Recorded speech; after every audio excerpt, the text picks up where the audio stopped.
Bismillahirrahmanirrahim. Assalamualaikum warahmatullahi wabarakatuh. Alhamdulillah wassalatu wassalamu ala Rasulillah wa ala alihi wa sahbihi wa mawalah. Rabbi syrah li sadri wa yassir li amri wahlul 'uqdatam min lisani yafqahu qawli. Rabbi zidni ilma warzuqni fahma.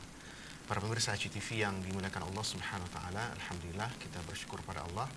Pada pagi ini Allah masih memberikan kita banyak nikmat, dan tentu saja nikmat yang paling besar adalah nikmat Allah jadikan kita sebagai seorang yang beriman kepada Allah, dan kita juga tidak lupa bersalawat kepada Nabi kita yang mulia, Nabi Muhammad sallallahu alaihi wasallam.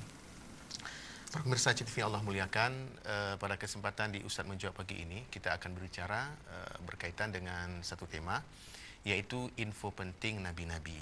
Bersama kita sudah hadir juga sahabat kita Tengku Samsibar dari Ujung Bate. Ya, baik. Para pemirsa HCTV Allah muliakan, kita tahu bersama bahwa Nabi dan Rasul adalah manusia-manusia pilihan Allah Subhanahu Wa Taala yang diutus untuk menyampaikan basyira wa nadhira, ya, kabar gembira dan kabar ancaman kepada masyarakatnya.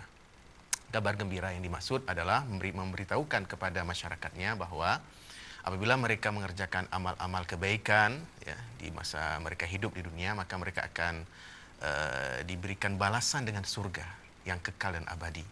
Tapi apabila mereka kemudian melakukan perbuatan-perbuatan yang tidak baik, maka mereka akan diancam dengan neraka. Itulah tugas Nabi dan Rasul yang diutus oleh Allah ke muka bumi ini. Dan tentu kita semua sudah maklum bahwa Nabi dan Rasul itu jumlahnya 124.000 orang. Ya. Kalau nabinya saja 124.000 orang. Ya. Kemudian kalau Rasul 313, riwayat yang lain menyebutkan 315. Nah, tentu saja Nabi dan Rasul ini kemudian di dalam dakwah-dakwah mereka kepada Allah Subhanahu Wa Taala mendapatkan ujian-ujian dari Allah Subhanahu Wa Taala, ya, yaitu dalam bentuk tantangan-tantangan dari masyarakatnya.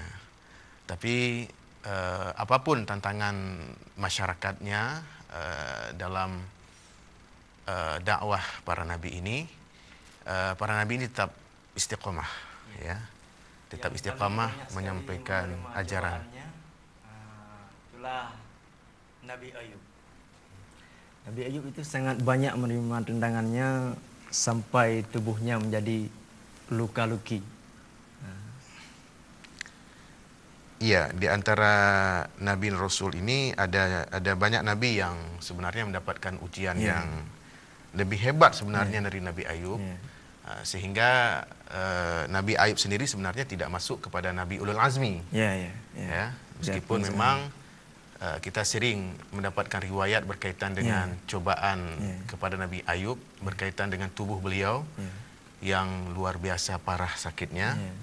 Tapi beliau tidak sehebat ujian yang ditimpakan kepada 5 orang Nabi. Yang kita tahu bersama nama mereka itulah Nuh, Ibrahim, Musa, dan Isa, dan Muhammad SAW. Nah, jadi kalau Nuh ujiannya adalah bentuknya penyakit, penyakitnya pribadi. Tentu saja setelah mendapatkan ujian mengidap penyakit fisik itu, beliau mendapatkan cemoohan, ya, dari masyarakatnya juga. Tapi intinya memang manusia-manusia yang paling banyak diuji oleh Allah itu adalah para nabi. Para nabi adalah manusia yang paling banyak diuji oleh Allah Subhanahu Wa Taala. Nah, apa info yang bisa disampaikan dalam kesempatan ini berkaitan dengan Nabi dan Rasul? Silakan, mungkin Tengku Samsibar ingin menyampaikan. Kalau kita lihat Nabi Ayub memang sangat berat ujian dan cobaannya. Tapi kenapa Nabi Ayub tidak masuk dalam ulul azmi? Itu menurut kita lihat, padahal lebih banyak nabi-nabi lain yang menerima ujian dan cobaannya yang diberikan, seperti Nabi Nuh, Nabi Musa, Nabi Isa, apalagi Nabi Ibrahim. Nabi Ibrahim, Nabi Muhammad sallallahu alaihi wasallam. Ya. Itu beliau itu juga sangat banyak menerima cobaannya yang diuji oleh Allah Subhanahu wa taala. Begitu juga seperti kita lulusan. Kalau tes daripada itu udah lulus, maka diangkatlah derajatnya kita. Nah, apalagi Rasulnya. Orang-orang yang beriman sangat banyak menerima cobaan dan ujian dan tantangannya. Memang dari nabi-nabi dulu sudah begitu, menerima cobaan dan ujian dan tantangannya, baru diangkat menjadi rasulnya setelah dicoba. Akan Ustaz Sebagai itu ya, seperti itu ya. Ya, Ya. baik para pemirsa HTV yang Allah muliakan. Jadi memang manusia-manusia terbaik yang telah Allah utus ke muka bumi ini telah menjalankan tugas mereka dengan sangat maksimal dan optimal. Dan dari nabi-nabi yang diutus oleh Allah tadi, kita sudah sebutkan 5 orang yang paling luar biasa kesabaran mereka, keteguhan mereka dalam menahan ujian-ujian dakwah. Itulah Nabi Nuh alaihissalam, Nabi Ibrahim alaihissalam, Nabi Musa alaihissalam, Nabi Isa alaihissalam, dan Nabi kita Muhammad sallallahu alaihi wasallam.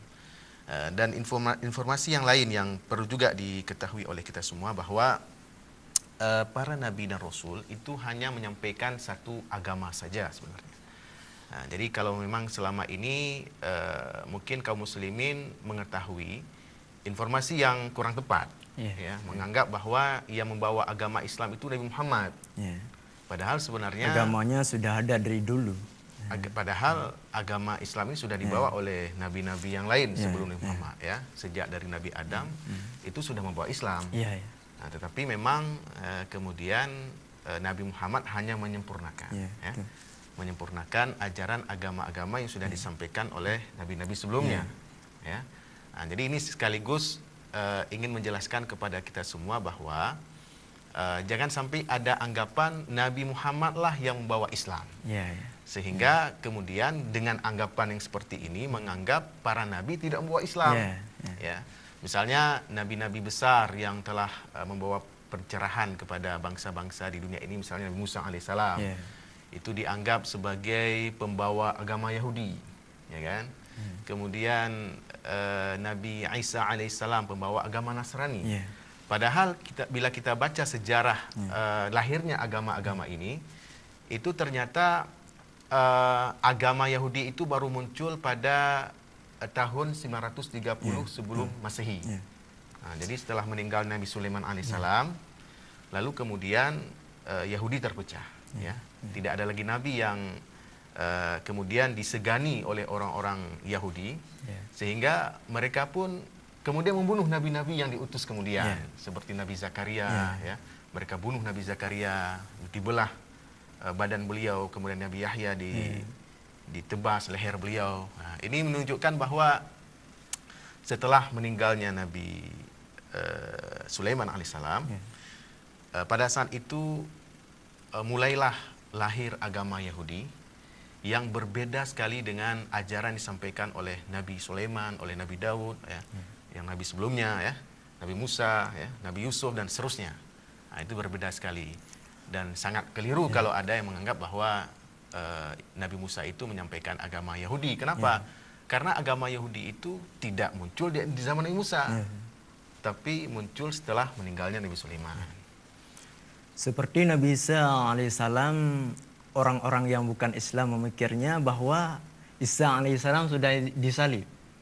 Bahkan ada yang dibilang sudah disembah-sembah bahwa itu Isa. Tetapi di dalam Injil Barnabas, saya ada baca waktu kecil-kecil dulu, Nabi Isa alaihissalam bukan disalib, tapi Allah mengangkatnya ke langit yang kedua. Kalau di dalam kitab Syafi'i begitulah dikatakan. Karena waktu dikejarnya Nabi Isa alaihissalam, ada sekelompok mereka itu satu orang dirupai seperti wajahnya Nabi Isa. Bahwa orang itu memikir bahwa itu Nabi Isa, padahal itu bukan Isa. Isa alaihissalam diangkat oleh Allah Subhanahu wa taala, dinaikkan kepada langit yang kedua. Baik, kita akan lanjutkan setelah kita ikuti pesan-pesan berikut ini.